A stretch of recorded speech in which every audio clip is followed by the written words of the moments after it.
What is going on? I Coach Nutrition Radio, and welcome back to another podcast. I'm your host, Justin Murphy. Super excited to dive into today's episode where we're going to be chatting all about how much fat intake do you need per day, right?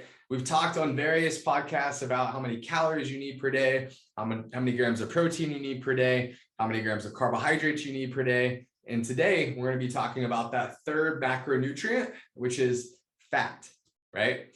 Now, if you think about macronutrients and you think about how many grams, right, or how many calories per gram that these different macronutrients yield, fat is a little bit different than carbohydrates and protein in that for 1 gram of protein, that equals 4 calories. For 1 gram of carbohydrates, that equals 4 calories. But for fat, 1 gram of fat equals 9 calories. So you've got to understand that the more fat that is in the foods that you're eating, the more calories are going to be in that food. In fact, twice as many calories are going to be in fats versus carbohydrates and protein. So you got to be mindful around how much fat is in the foods that you're eating. Not that fat is bad and that you need to avoid fat, right? There's different types of fat. We got to think about there are fats that our body absolutely need, and we want to focus on those healthy fats, right? Those are going to be fats that are mainly unsaturated fats. But I don't want to sit here and get super complicated with unsaturated and saturated and polysaturated and all of these different types of actual fat. What I just want to give you is kind of the quantity side of fat. How many grams of fat should you be consuming per day? Now, we came from an era, right, not too long ago, that was the low fat era. It scared everybody. It told everybody that you need to eat a low fat diet, that fat is bad, you need to avoid fat. Fat, gives you heart issues, cholesterol issues, all of these different things, right? And the reality of it is that too much fat can do those things, right? But just like anything, right? Too much of anything can be a bad thing, right? And so fat is good for us. We need fat, just like we need protein and we need carbohydrates.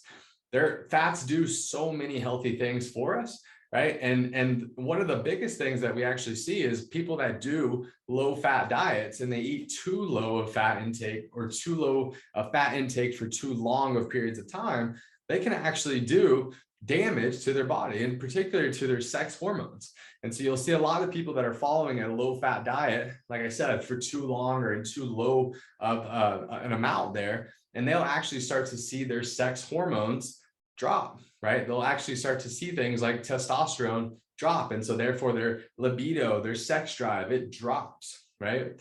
And so we've got to make sure that we're eating an adequate amount of fat. We got to make sure we're eating an adequate amount of those fat being healthy fats, right? And so healthy fats are going to be things like, the fats like nuts and seeds and avocados, right? Different things like that. So olive oils, right? Things like that. So if you think about fat intake, for most people, okay, this is going to kind of break down in terms of like women and men, right? And a lot of this is based off real world application, as well as, scientifically speaking there, based off the numbers, okay? And so you've got to think to yourself, men typically eat more calories than women, not all the time, but typically, right? And so that's why this number is going to be a little bit higher than women. But I'll start with women there. So we want to make sure as a female that you are consuming, maybe not in a dieting phase, because if you're dieting and you're restricting calories, this number might be lower.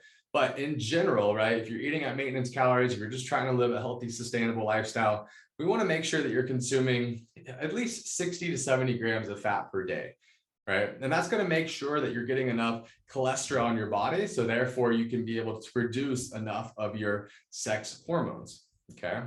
And then on the men's side of that, we're going to want to make sure that you're consuming at least 70 to 80 grams of fat per day. So if you've gone into something like MyFitnessPal or Chronometer and you've actually started tracking your food intake, start paying attention, start looking, okay, how many total grams of fat am I consuming per day, right? And from there, number one, we want to start getting more consistent, right, with eating around the same amount every single day. And if you do notice that you're averaging, at this lower end or even lower than what these recommendations are, then you might want to start incorporating some more healthy fats into your diet. Again, if you're dieting, you might see this number drop a little bit lower, and that's okay. But we just don't want to be doing a low fat diet for very long, long-term periods of time. Okay, because again, not just, I bring up the sex hormone piece and sex drive and libido and things like that. But there are also some other issues that can come up from that as well. But one thing that I would recommend is if you are somebody that has noticed a drop in your sex drive, if you've noticed a drop there in libido, if you've lost your sex drive, right, this could very much so be due to the fact that you've been eating way too low of calories for a long period of time. It also could be, typically with low calories, not only going to see low protein, low carbs, we're also going to see low fat. Okay.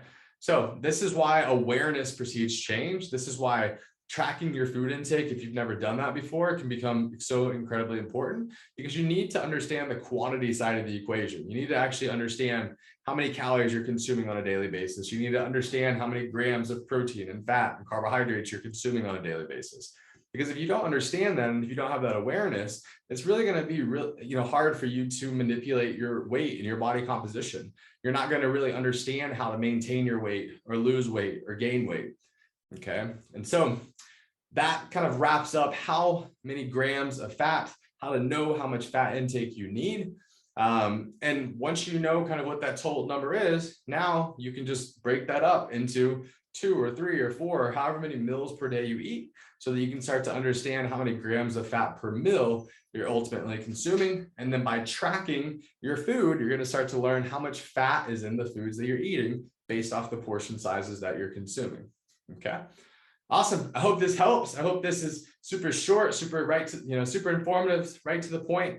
And as always, if you have any questions at all, don't hesitate to reach out. I appreciate you. Thank you for being a part of this podcast, this community. And yeah, I would love to hear from you. I would love to get more questions from you. If you have any questions at all, please don't hesitate to ask. I would love to drop those into the podcast and be able to create more free content for you, which hopefully will help you to filter out the BS in this nutrition and fitness industry and allow us to be a source of reliable information, a trustable source that you can come to for all of your nutrition and fitness questions to help you live a long, healthy, sustainable life. All right, my friends, cheers to you, and feeling your best, looking your best, performing your best. And until next time, thanks, guys.